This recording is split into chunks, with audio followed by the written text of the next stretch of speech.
Lingering light showers today and cloud cover, but if you want some brighter and warmer weather, just look ahead to the weekend. We're clearing and we're heating up this weekend, but we're even warmer to start next week. And the reason why it's so murky out there, and it's going to be at least today, because we still have this upper level trough over the region, and that's going to move to the east tonight, allowing for a ridge to build over the area starting Saturday.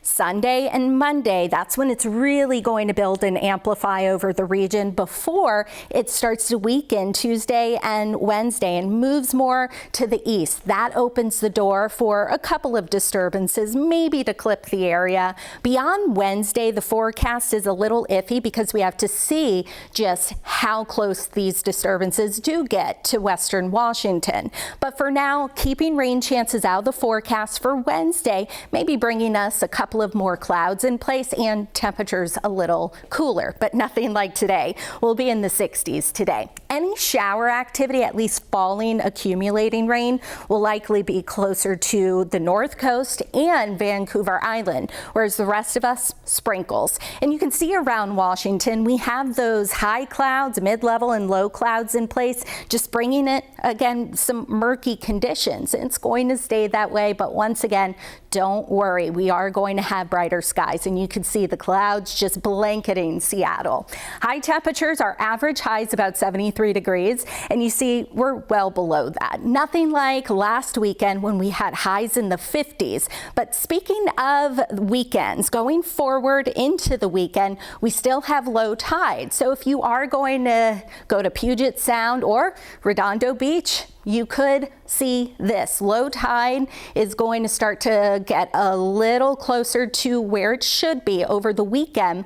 Our very own Farah Jadran sent these photos in, and you see the marine life and the tide pools. And so today you can still go out. This is going to be the lowest low tide for the next couple of days. 12:52 p.m., 3.1 feet below normal. Saturday and then Sunday, you see how it gets closer to where it should be this time of year.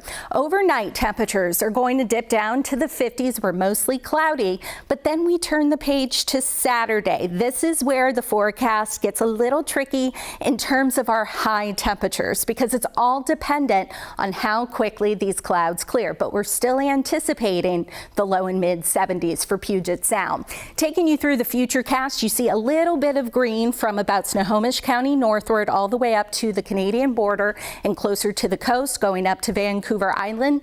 That's where we have the best chance for falling and accumulating rain. But even then, expect maybe 1/100th of an inch. Then we get into Saturday. Clouds are still lingering until about midday, and then they start to spread out and they start to clear as that ridge takes hold of our weather pattern. So some of you may get trapped under clouds for a good chunk of the day, but it's still going to be a lovely weekend, especially Sunday. 79 degrees here in Seattle. That means South Sound as well as the Cascade foothills likely going to be in the upper 70s to potentially lower and mid 80s. All the way out to the coast going to be quite warm as well. And then into our Monday, that's when temperatures are likely going to peak. But some good news for the Pride Parade on Sunday.